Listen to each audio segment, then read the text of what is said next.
सूरज पर है कालिक पोती, किया चांद का मुख काला, मानवता की हत्या का इतिहास घिनौना रच डाला।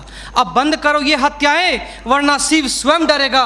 तुम ही भक्षक बन बैठे तो रक्षा कौन करेगा। आदरणीय अध्यक्ष महोदय, सम्मान्य निर्णायक गण एवं उपस्थित साथियों, मैं CISF से उप निरीक्षक आशुतोष कुमार आज के इस वाद विवाद के विषय मानव अधिकार का अनुपालन करते हुए देश में आतंकवाद एवं उग्रवाद से प्रभावी तरीकों से निपटा जा सकता है के पक्ष में अपना मत एवं विचार प्रस्तुत करूंगा। सभापति महोदय, इस विषय को प्रारंभ करने से पूर्व मैं भूतपूर्व मुख्य न्यायाधीश एवं राष्ट्रीय मानवाधिकार आयोग के पूर्व अध्यक्ष माननीय श्री KG बालाकृष्णन के उन वाक्यों का उद्धृत करना चाहूंगा जिसमें उन्होंने कहा है कि मानवता को बनाए रखने के विषय में हमारे सुरक्षा बलों के विचार एवं भूमिका पूरी तरह से स्पष्ट है एवं केवल तुच्छ मानसिकता वाला व्यक्ति यह सोच सकता है कि सुरक्षा बलों के द्वारा मानव अधिकारों के सम्मान करने से हमारे राष्ट्रीय महत्व को खतरा उत्पन्न होगा। 10 दिसंबर 1948 के सार्वभौमिक घोषणा पत्र के अनुच्छेद 3 तथा मानव अधिकार संरक्षण आयोग 1993 के सेक्शन 2D में भी यह स्पष्ट वर्णन है कि प्रत्येक व्यक्ति को एक सम्मान पूर्वक जीने का अधिकार है।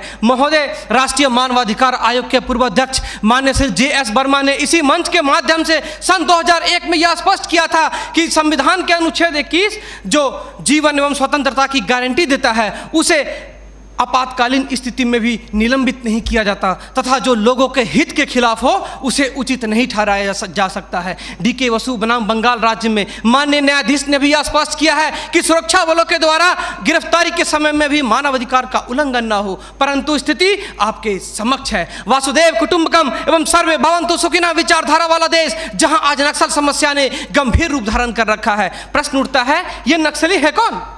समाज के सबसे शांत, शहरों से दूर जंगलों में रहने वाले तथा खेतों के माध्यम से अपने जीवन यापन करने वाले वो लोग जो अपने पूर्वजों द्वारा दिए गए धरोहर को बचाने के लिए सरकार के खिलाफ हथियार बंद हो गए हैं और अंततः ये लोग नक्सली बनने पर मजबूर होते हैं। महोदय, आधुनिकीकरण के नाम पर उन गरीब आदिवासियों की जमीनों को छीन ली गई तथा उन्हें मजबूर कर दिया बंधुआ मजदूर बनने पर, किंतु आज उनकी अधिकारों की कोई बात तक नहीं करता। मन समर्पित, तन समर्पित और यह जीवन समर्पित। मैं पूछता हूँ, देश की धरती तुझे क्या दूं, क्यों दूं और किस लिए न्यौछावर करूं अपना सब कुछ तुम पर? क्या इसलिए कि मुझे देशद्रोह जैसे शब्दों से नवाजा जाए या इसलिए कि मुझे फर्जी इनकाउंटर में मार दिया जाए? जी हां अध्यक्ष महोदय, कुछ ऐसा ही समय था जब मान्य सूबे लखन भैया सोहराबुद्दीन तथा तुलसीराम प्रजापति को फर्जी इनकाउंटर में मार दिया गया। यह कैसी विडंबना है महोदय। हमारे विपक्षी साथी द्वारा मानव अधिकार का संरक्षण किए बगैर ही राष्ट्रीय सुरक्षा की बात करते हैं। जब आम लोगों का कोई अधिकार ही नहीं हो तो इस स्थिति में राष्ट्रीय सुरक्षा का क्या मतलब? मैं पूछना चाहता हूं अपने विपक्षी साथियों से,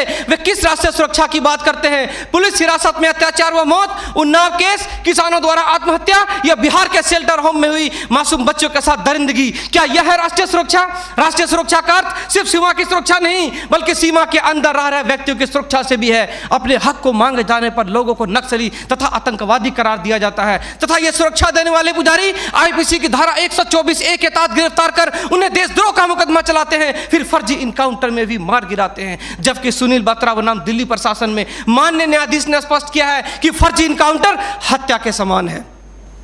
10 जुलाई 2004 को मनोरमा देवी के साथ दुष्कर्म और उसकी हत्या तथा पूर्वोत्तर राज्य की महिलाओं द्वारा हम सुरक्षा बलों के समक्ष निर्वस्त्र होकर विरोध प्रदर्शन करना इस बात का द्योतक है कि हम सुरक्षा बलों ने arms force special power act का दुरुपयोग कर नाजायज फायदा उठाया है। वहां के लोगों को जबरन गिरफ्तार कर उसे मानसिक एवं शारीरिक रूप से प्रताड़ित किया है तथा उनकी बहु बेटियों के साथ दरिंदगी कर मानवता को शर्मसार किया है। यह देश की सभ्य समाज एवं लोकतांत्रिक शासन प्रणाली पर प्रश्नवाचक चिन्ह है। CRPC की धारा 41, 42, 107, 151 के तहत बिना वारंट गिरफ्तार करने की शक्ति, CRPC की धारा 129, 130 मजमे को तितर बितर करने की शक्ति और जरूरत पड़ने पर गोली चलाने तक की शक्ति इन सुरक्षा बलों को दी गई है। और कितने अधिकार दिया जाए इन्हें? तो दे दो रोलेक्ट एक्ट जैसा अंधा कानून और ढूंढते रहो इतिहास के पन्नों पर स्वतंत्रता एवं समानता जैसी शब्दों को। महोदय, आज जरूरत है चिंतन की, मंथन की, जागरूकता की, लोगों में विश्वास जगाने की। आज जरूरत है सुपर 30 जैसे संस्थानों की ताकि अपने पथ से भटके हुए बच्चों को उचित शिक्षा, भोजन इत्यादि का प्रबंध कराकर उसे विकास के सही मार्ग से जोड़ सके। अंत में फैसला माननीय निर्णायक मंडल के पर छोड़ते हुए गुरुदेव रविन्द्रनाथ टैगोर की इन पंक्तियों के साथ मैं अपनी वाणी को विराम देना चाहूँगा कि मैं जीना चाहता हूँ इंसानों की फौज के बीच में, मैं जीना चाहता हूँ उगते सूरज की किरणों के बीच में, सुंदरता और सुगंध के बीच में। मेरी इच्छा है काश मिल जाए मुझे थोड़ी सी जगह इन जीने वालों के दिलों के बीच में। जय हिंद।